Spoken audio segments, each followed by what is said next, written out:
To Tom Balance now. He lives in New Bern, the area we've been talking about so often, where they had to have rescue workers go in and save people from their homes by the hundreds. His wife went to Atlanta, but he stayed behind with the cat and 3 dogs, it's my understanding. How'd that work out? Well, that's pretty dumb. We should have taken everybody and gone to Atlanta. Well, we talked just yesterday, and I wondered how you were feeling about it. And tell me what the night was like. Oh, my gosh. I think the last time I was up that long was when my child was first born. You keep going to check to breathe. I kept going to check out the window because it was so dark. And my house faces the river, and I'm about 250 feet from it.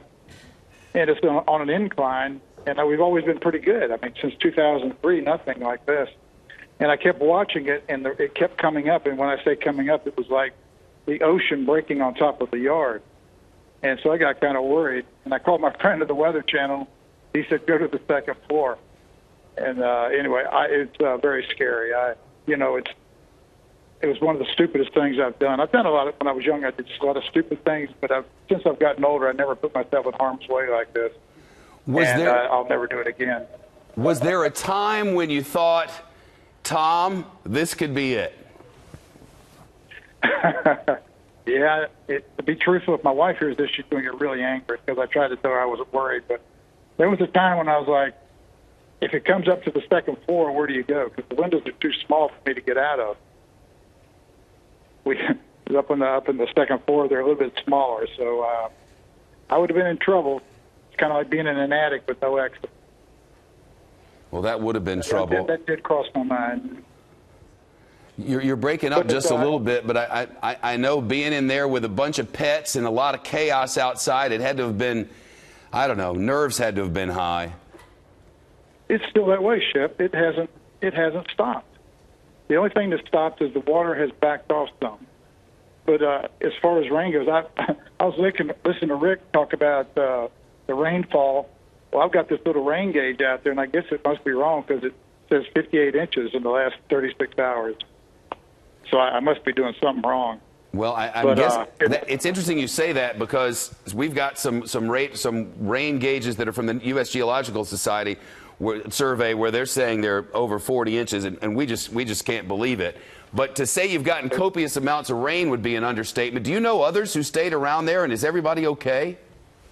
Yeah, everybody. My neighbors on each side stayed. Everybody. I know the neighbor next door to me. We talked on the phone. Of course, we haven't had power in like 36 hours. But everybody. I think everybody's okay. The worst part was downtown New Bern. Was hearing all that stuff. I couldn't believe it. Then one of my real good friends, his house burned up last night because of his generator. I heard you guys had a fire there.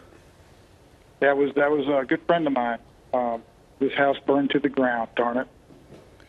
Well, for viewers who've never lived through one of these things and sort of understand, a man's home is his castle, and you make your decision. You're like, I'm going to ride this thing out.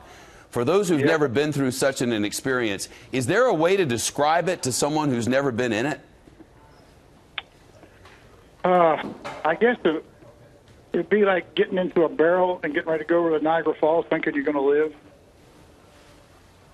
Because that's kind of like I felt. I was like, what have I done? What kind of stupid thing have I done to put myself in such jeopardy when my wife told me to come with them?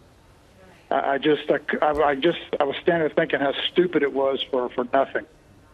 And I think that's my takeaway on it. It really upset me that I was that stupid. I mean, I'm 70, you'd think. I'd passed all that and gotten a little better, but I still have relapses. That won't happen again, though. I've said that once myself. I don't know how that happened, but it won't happen again. Tom Balance, man, I'm glad you made it through it. It's great to talk to you. Glad the cat and the dogs are doing well, and hopefully your wife's not too mad at you. They can't be too mad when you live through it to tell the story. Tom Balance in New Bern, where the picture in the mirror is clear today. That was dumb. I didn't say it. He said it, and he did say it, and I do believe him.